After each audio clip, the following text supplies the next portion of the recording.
मुख्यमंत्रीपदाचा तिढा आज सुटण्याची शक्यता आहे। काळजीवाहू मुख्यमंत्री एकनाथ शिंदे, देवेंद्र फडणवीस आणि अजित पवार हे दिल्लीला बैठकीसाठी रवाना होणार आहेत। तिन्ही नेते अमित शहांची भेट घेणार असून या बैठकीतच मुख्यमंत्री कोण होणार हे ठरण्याची शक्यता आहे। वैदेही काडेकर आमच्या प्रतिनिधी यावेळेस आपल्याबरोबर थेट जोडले गेलेले आहेत। वैदेही, आपण बघतोय की राज्यातले 3 प्रमुख नेते जे आहेत ते दिल्लीला जात आहेत। एकनाथ शिंदे देखील आता दिल्लीच्या दिशेने निघाले असं कळत आहे। काय अधिकची माहिती, काय नेमकी खलबत्त रंगताय? नक्कीच स्नेहल, आपण बघतोय की खरं तर आज राज्याचा तिढा जो आहे तो सुटण्याची शक्यता आहे। मुख्यमंत्री कोण, खरं तर हा प्रश्न गेल्या अनेक तासांपासून अनुत्तरित आहेत आणि त्याच्यावर उत्तर मिळण्याची देखील शक्यता आहे।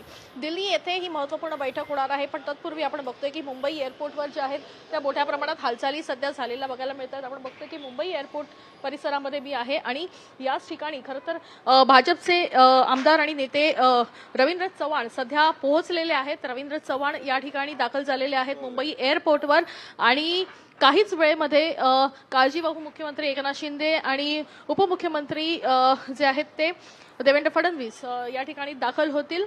त्यापूर्वी सकाळी जे आहेत ते 8-8:30 वाजता अजित पवार देखील या ठिकाणून दिल्लीला रवाना झालेले बघायला मिळालेले आहेत।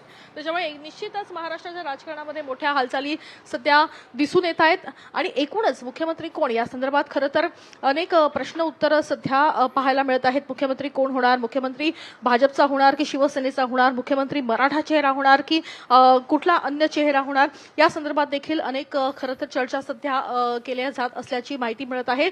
एकूण जर बघितलं तर एकनाथ शिंदे हे मुख्यमंत्री व्हावे अशी मागणी जी आहे ती शिवसेनेच्या कार्यकर्त्यांची, नेत्यांची गेल्या अनेक दिवसांपासून पाहायला मिळत आहेत। मात्र ज्या पद्धतीने एकनाथ शिंदे यांनी वक्तव्य केलेलं आहे त्यामुळे निश्चितच कुठल्याही पद्धतीचा अडसळा आमचा होणार नाहीये। त्याच्यामुळे सत्ता स्थापन जी आहे ती महायुती एकत्र बसून करेल अशा संदर्भातलं वक्तव्य काल जे आहे एकनाथ शिंदे यांनी केलं होतं। त्याच्यामुळे सूचक वक्तव्य म्हणून भाजपचा हा मुख्यमंत्री पदाचा तिढा सुटलेला आहे का असं देखील वक्तव्य केलं जात आहे। त्याच्यामुळे आज खरं तर रात्री महत्वाची बैठक दिल्लीमध्ये होणार आहे आणि दिल्लीमध्ये अमित शहा यांच्या सोबत ही महत्वाची बैठक होणार आहे आणि या बैठकीमध्ये खरं तर हे तीनही महत्वाचे नेते।